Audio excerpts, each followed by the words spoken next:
Now I'm pleased to introduce our featured speaker, JoAnna Mendoza. JoAnna is a Marine Corps veteran, retired, having served in Iraq and Afghanistan. She's now running for Arizona's 6th Congressional District. Juan Ciscomani is currently serving as our representative in CV6. So JoAnna, thank you so much for running. Jo, as she is known to family and friends, is a first-generation American, raised in a farm worker family in Pinal County. Coming up, she experienced firsthand the realities of rural poverty. At 17, Jo enlisted in the U.S. Navy, then joined the U.S. Marine Corps, and had a 20-year military career. Jo, thank you for your service. Thank you. After 2 decades in military uniform, Jo returned home to raise her son, Aiden. As a single mom, she continued her education, obtaining her master's degree in leadership from Grand Canyon University. Jo has served as a nonprofit leader, veteran advocate, congressional staffer, and policy expert, helping families access benefits and organizing community programs. JoAnna understands the challenges every Arizonans face. She will speak to us tonight about how Trump's economic plan, also known as the Big Ugly Bill by some of us, will impact people in CV6. Ms. Mendoza, the mic is yours. Please unmute. Well, thank you so much, Maggie. And hello, LD18 Democrats. I'm really excited to be here with you all today. And, I know Maggie went through my bio. I think I would add that after military service, I came home back to where I grew up, and I served the communities by working for Congressman Tom O'Halloran as a congressional staffer. And also ran for the legislature back in 2020 against Vince Leach prior to redistricting in a very ruby red district in which I actually got 46% of the vote, which was pretty good for a first-time candidate in a really ruby red district. But I think it goes to show that, people want to see themselves reflected and in elected leadership, and they also want folks who understand the struggles that they're facing every day. And as Maggie mentioned, we're up against right now an administration who is not only dismantling our democracy piece by piece, but also trying to move this country into an authoritarian regime.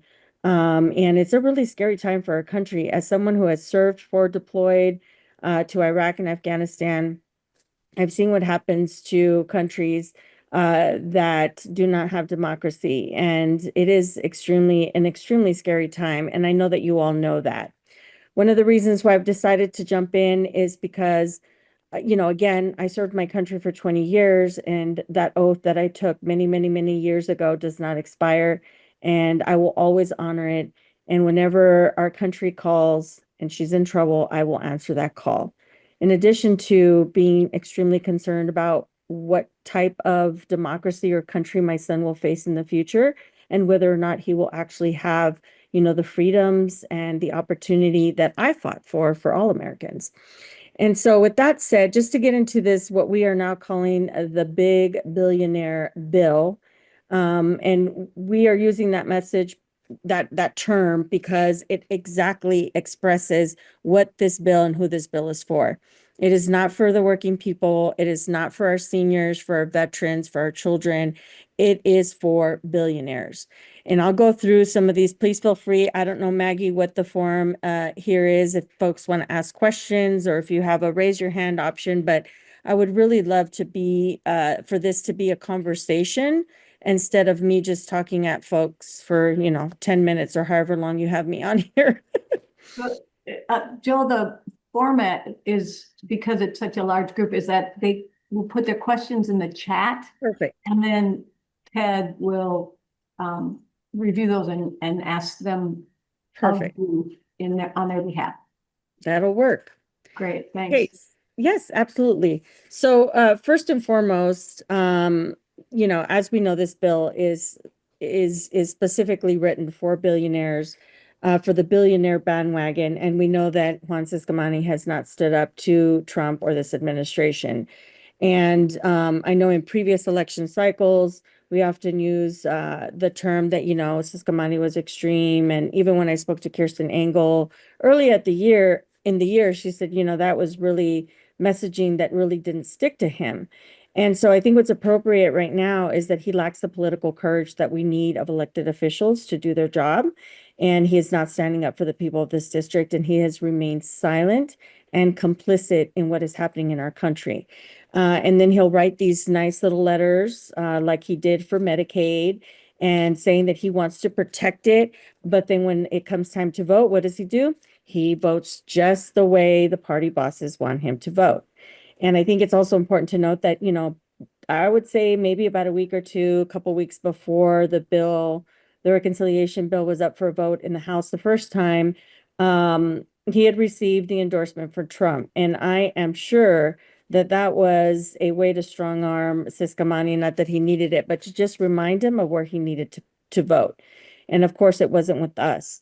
One of the things, and I'll start with this one because this is where I am currently focused on. I do some advocacy work for Vets Forward, and it's an organization that really ensures that the voices of veterans and military families, their families are considered, especially here at the state legislature. And so our work is specifically in Arizona. And one of the impacts of this bill is that it would repeal the clean energy tax credits and rebates. Now, people are probably like, well, what does that matter? That nice EV that you wanted to purchase, hopefully you're able to resell your Tesla if you want to. But anyways, your EVs, you would get a nice little rebate from that. And that was to incentivize folks to move more towards, clean energy. And it's a big deal for our national security. And I think sometimes we forget that, having a stable grid and being energy dependent and moving away from the foreign oil is in our country's best interest. And now that we have repealed these investments, we're losing, I think it's close to 18,000 clean energy jobs that were filled. We're being filled by folks here in the community and also veterans who were transitioning from military service. Those are gone. So this is going to be not only damaging, but it is going to increase the utility rates for folks. Your utility bills are going to go up. And also it puts us in a very vulnerable position, considering that, China has already been moving forward with their programs, and they are actually ahead of us. And, the United States doesn't ever follow, we lead. And so to see this happening, and this be, I guess, the competition against China, we're way behind. They're also willing to fill in the gaps where the US is not. And so we've tarnished our relationship with Mexico, obviously, for a number of years, and especially under this administration. They're okay to look towards China to see where those gaps can be filled. I'll pause there quickly. I don't know if there's any questions. Let's see here. Okay, given my background, talk a little bit about the Middle East and Iran and how would I approach the issue. I think that both administrations, not only this administration, but also the Biden administration, did not use the influence that they had over Israel in order to try to get them to come to the table, not only with the conflict in Gaza, but also with this administration. They'd stirred the pot. And look, we know that we need to keep Americans safe, but starting a war with another country and just being, boastful about it and not considering the lives that are being risked is not only reckless, it's irresponsible.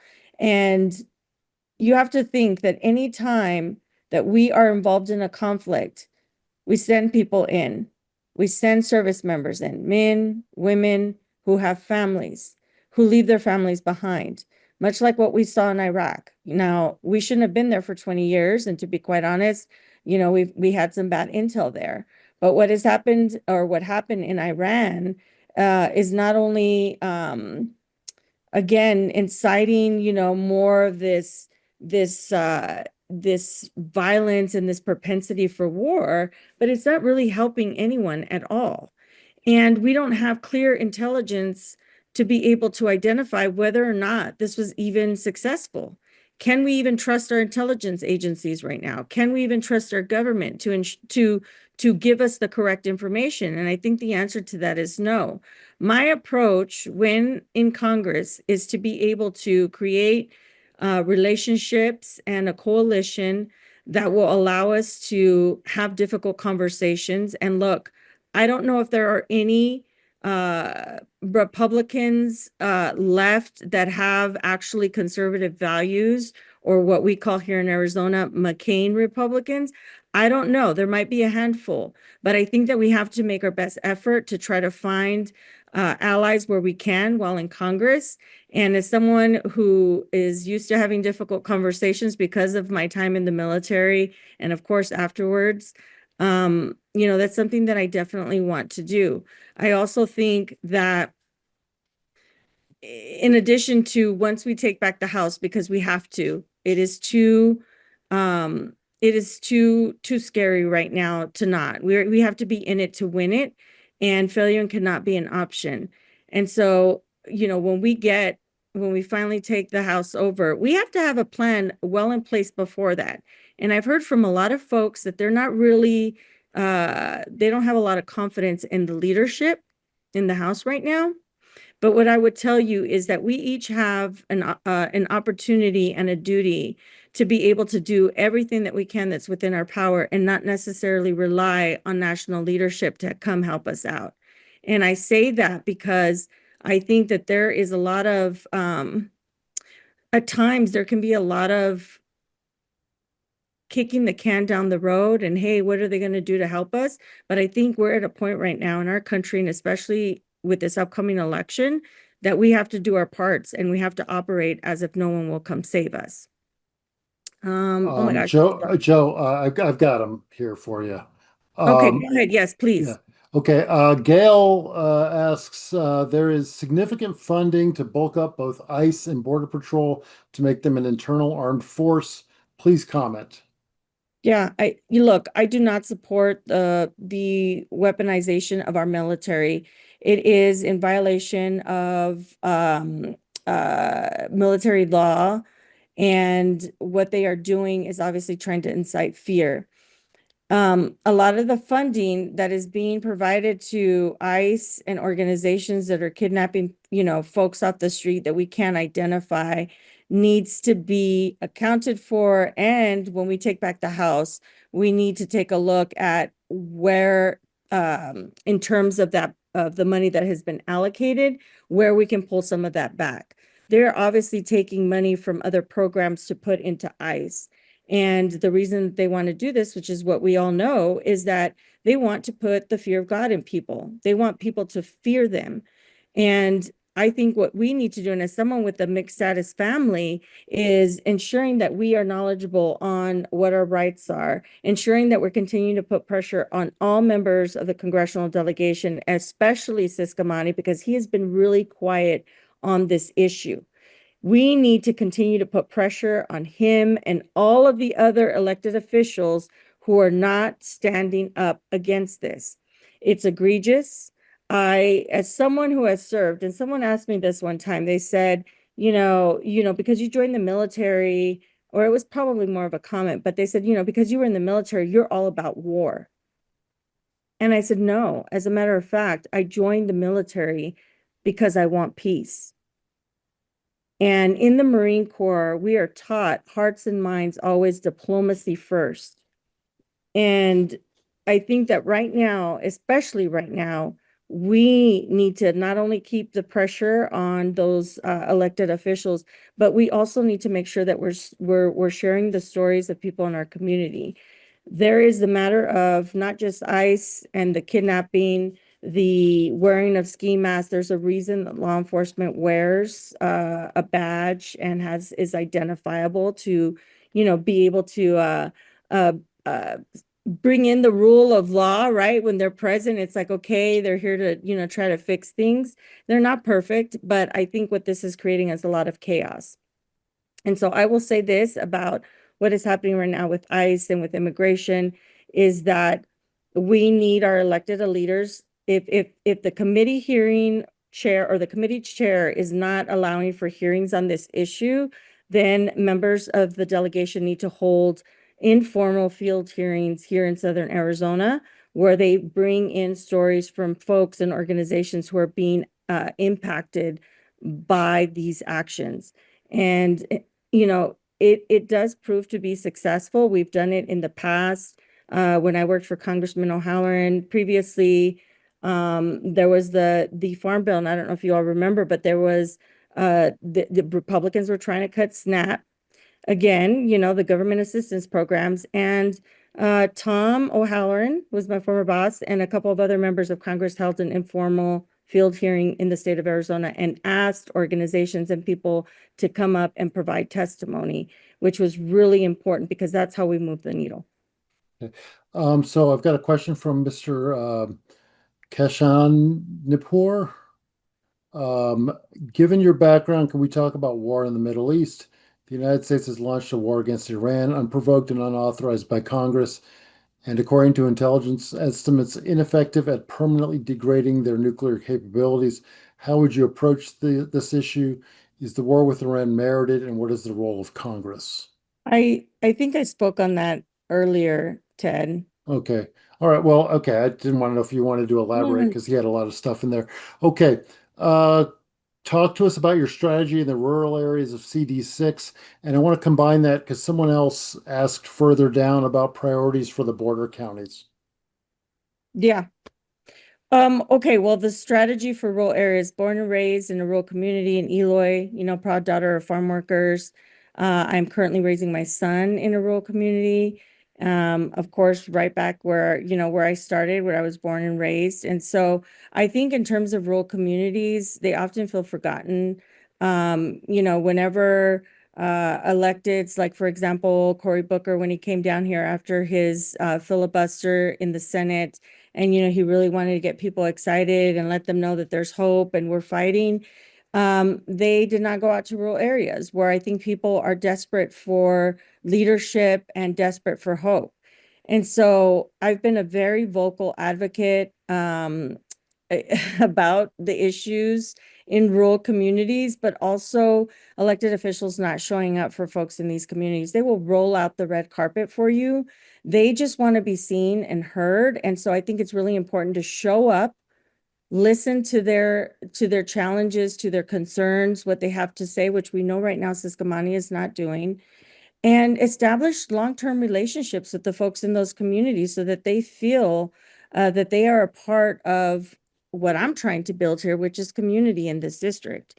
So showing up, listening, and engaging them in ways that are comfortable for them. But I think it goes a long way if you show up and you listen. Of course, we're going to have a strategy on the campaign for communication and radio and mail and all of that stuff. But I think it's important for people to see, especially in these areas, their elected officials or candidates who want to represent them. Okay. And another question that's kind of wrapped into that same topic. How do we best combat the apparent concern in rural areas over illegal immigration? Well, I think that is actually a national narrative. I know that there are folks that live close to the border who have concerns about it, concerns for their safety because of the cartels, and that needs to be addressed. But I do think on the other side, there's also the conversation about how migrant workers contribute to our economy here. And as a state, as a district that is very heavy in agriculture. 2 minutes. Oh, okay. We need those, we need migrant labor in order to be able to do the jobs that frankly other Americans won't do. And so again, I think it all goes back to listening to folks, identifying the real challenges, which is what I want to do with standing up some advisory committees on this issue so that we can have folks who are impacted directly or who may have expertise in those areas can provide recommendations to those challenges. Okay. There's still a bunch here, but I know we only have a little bit of time. Let me go for the toughest one here. What are your thoughts about political campaign funding sources? Funding sources in terms of what? That's the question. Money, So yeah, the money in politics. Look, I have yeah. said it over and over again, is that we need to get money out of politics. Our campaign, we have raised to date over $1.3 million. Small dollar donors, we have, I believe it's over 50,000 individual donors. Average donation is about $20. And so every single dollar counts. I think that we need to end Citizens United to bring that accountability and transparency back to government. And so that people are actually able to elect the people that they want to represent them and not have, other people, well, not people, but billionaires and these corporations who wanna have elected officials as puppets. All right. Do you want me to try one more, or are we? Yes, 1 minute. All right. I'll go for this is a very Michael Bryan question. How does Cisco MAGAs vote in favor of the BBB directly damage the constituents and communities in CD6? Well, I started to talk a little bit about Yeah, it, but yeah. I think it's pretty clear that it's going to devastate working families. I mean, prices are going to continue to go up. We're seeing clean energy investments being ripped away, so those jobs are going to go down. We're also going to see in rural areas with rural hospitals, they're not going to be able to provide the services. For example, a mother who may go into labor is now going to have to drive 80 miles to get to a hospital in a city. Because those hospitals are going to shut down. Overall, this bill is going to be extremely damaging to working families and working class folks.